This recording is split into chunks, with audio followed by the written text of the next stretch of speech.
We have so far investigated Cournot and Bertrand competition in a simultaneous move setting where both firms set their strategic variables at the same time. But we can also think about how the equilibrium would change if the firms moved in sequence, with firm 1 moving first and firm 2 making its decision once it observes the strategic variable of the first firm. On the Bertrand competition, nothing much would change. The first firm would know that the second firm will underbid its price unless it sets price equal to marginal cost, and so both firms would end up setting price equal to marginal cost in any subgame perfect equilibrium. But on a quantity competition, the sequencing of decisions does turn out to matter.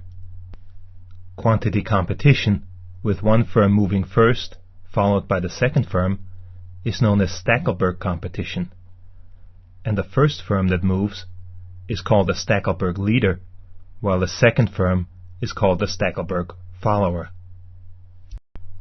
Whenever we solve for a subgame perfect equilibrium in a finite sequential game, we begin at the bottom of the game tree.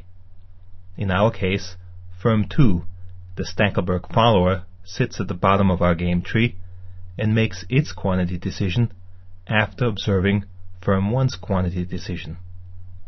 In our discussion of Cournot competition, we've already determined the best response function for a firm to any quantity that is set by the other firm, and so we can begin with firm 2's best response function to any quantity x1 that it observes firm 1 having set in the first stage.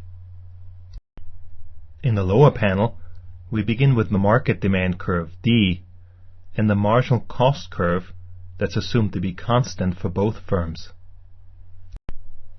The marginal cost curve intersects the demand curve at a quantity labeled x star, and that is the quantity, if produced by firm 1 in the first stage, that would cause firm 2, the Stackelberg follower, to produce nothing in the second stage.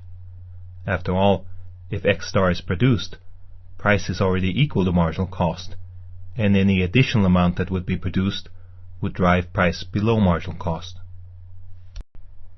If firm 1 were a monopoly, it would produce where its marginal revenue curve intersects its marginal cost curve, and its marginal revenue curve would intersect the green marginal cost curve at half the distance of the demand curve. The monopoly quantity xm therefore lies halfway between 0 and x star, giving us the monopoly price as read off of the demand curve. But firm 1 is not a monopoly. Instead, it knows firm 2's best response function in stage 2 of the game, and will take that best response function into account when thinking about what quantity to produce in the first stage.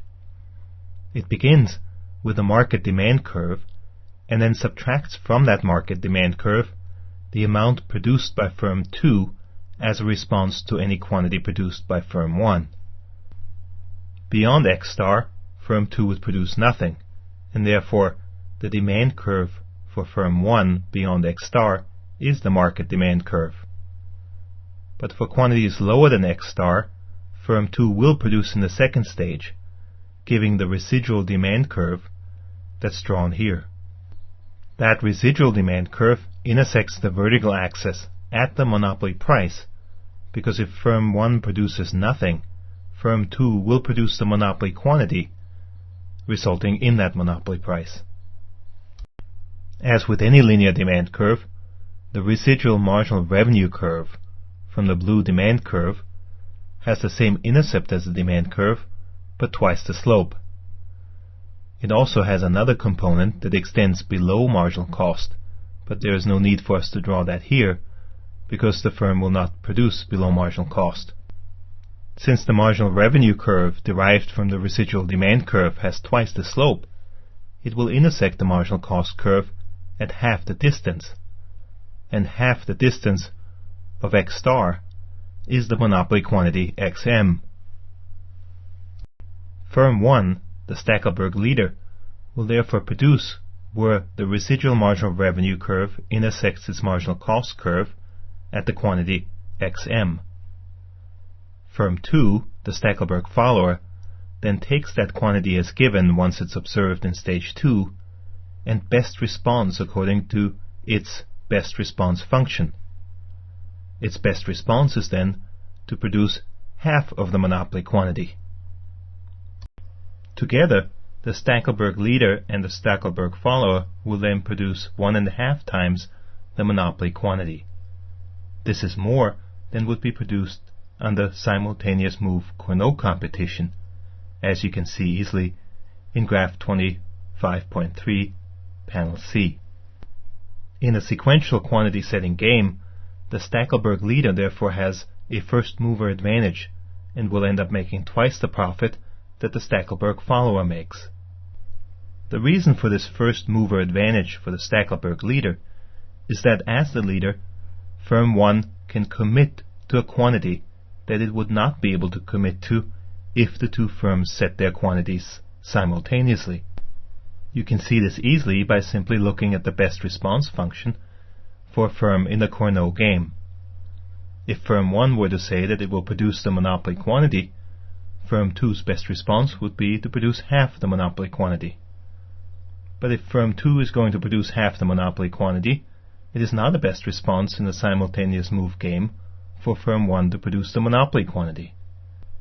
Thus, firm 1 would not be able to credibly say that it will produce the monopoly quantity and expect firm 2 to produce half the monopoly quantity if the two firms move simultaneously.